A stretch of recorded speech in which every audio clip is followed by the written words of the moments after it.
السلام ورحمۃ اللہ وبرکاتہ ناظرین، اللہ تعالیٰ آپ سب کو سلامت رکھے۔ میں امید کرتا ہوں آپ سب بخیر وافیت ہوں گے۔ ناظرین، ایک نئی ویڈیو کے ساتھ ایک مرتبہ پھر آپ کی خدمتوں میں حاضری ہے، اور آج کی اس ویڈیو میں آپ کو بتانے جا رہا ہوں جس کا عنوان ہے یہ نیکی اور چہرہ نورانی۔ جی ہاں، یہ کون سی نیکی ہے، یہ کون سا عمل ہے اور یہ کس وقت کیا جاتا ہے؟ تو چلتے ہیں، انشاءاللہ میں آپ کو سناتا ہوں۔ صرف آپ سے ریکویسٹ ہے کہ ویڈیو کو اینڈ تک دیکھیں، ویڈیو کو کائنڈلی اینڈ تک دیکھیں۔ جب آپ ویڈیو کو اچھی طرح اینڈ تک دیکھنے میں کامیاب ہو جائیں گے تو پھر آپ تسلی سے سن پائیں گے کہ اس میں بیان کیا جا رہا ہے۔ چنانچہ احیاء العلوم جلد نمبر 5 صفحہ نمبر 147 پر حضرت سیدنا حسن بصری رحمۃ اللہ تعالی علیہ سے کسی نے پوچھا کہ حضور، کیا وجہ ہے کہ جو تہجد گزار ہیں، تہجد پڑھنے والے ہوتے ہیں، ان کے چہرے نورانی ہوتے ہیں، ان کے چہروں پر نور ہوتا ہے؟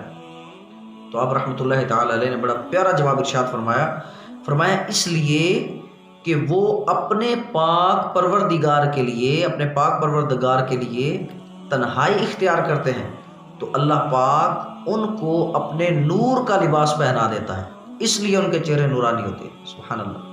اسی طرح تفسیر القرآن العظیم میں لکھا ہے کہ ایک بزرگ فرماتے ہیں، نیکی کرنے سے دل میں نور، چہرے میں چمک، رزق میں کشادگی یعنی زیادتی، اور لوگوں کے دلوں میں اس کے لیے محبت پیدا ہو جاتی ہے۔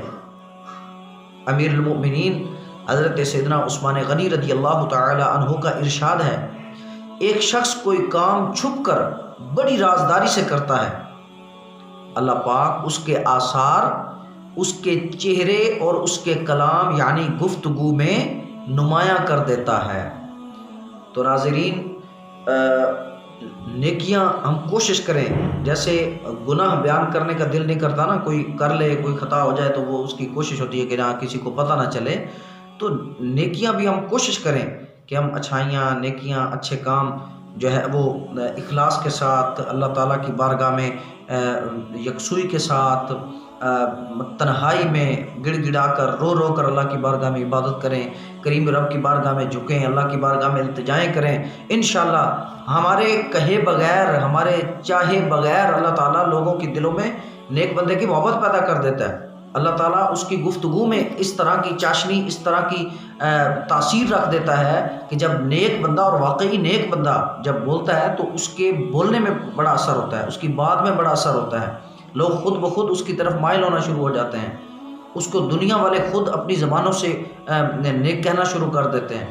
اللہ تعالیٰ اس کے چہرے سے ایسے اثرات، ایسا نور اللہ تعالیٰ پیدا فرما دیتا ہے کہ دنیا والے دیکھ کر پہچان جاتے ہیں یہ اللہ کا نیک بندہ آ رہا ہے۔ تو اس لیے ناظرین، ہمیں جو بھی کرنا ہے خیر اللہ کی رضا کے لیے کرنا ہے، باقی یہ نعمتیں، یہ روحانیت، یہ نورانیت، یہ ساری فضیلتیں انشاءاللہ اپنی رحمت سے اللہ ہمیں عطا فرما دے گا۔ تو میں امید کرتا ہوں آج کی اس گفتگو کے بعد آپ کا بھی ذہن بنا ہوگا۔ ہم کوشش کریں کہ ہم تہجد بھی پڑھیں، ہم رات کے نوافل بھی پڑھیں، ہم تنہائی میں نوافل کی کثرت کریں، کیونکہ نوافل میں کثرت کرنے سے فرائض کے بعد بندہ اللہ کے بہت زیادہ قریب ہونے کا یہ ایک ذریعہ بھی ہے۔ اور اسی طرح تسبیحات کریں، دیگر اور عبادات۔ تو میں امید کرتا ہوں آپ کو یہ ویڈیو اچھی لگی ہوگی۔ کائنڈلی ویڈیو کو آگے شیئر کیجیے تاکہ دوسروں کو بھی فائدہ ہو۔ چینل کو سبسکرائب کیجیے، لائک کیجیے، دعا میں یاد رکھنا۔ خوش رہیں، ملتے ہیں ایک نئی ویڈیو کے ساتھ۔ السلام علیکم ورحمۃ اللہ وبرکاتہ۔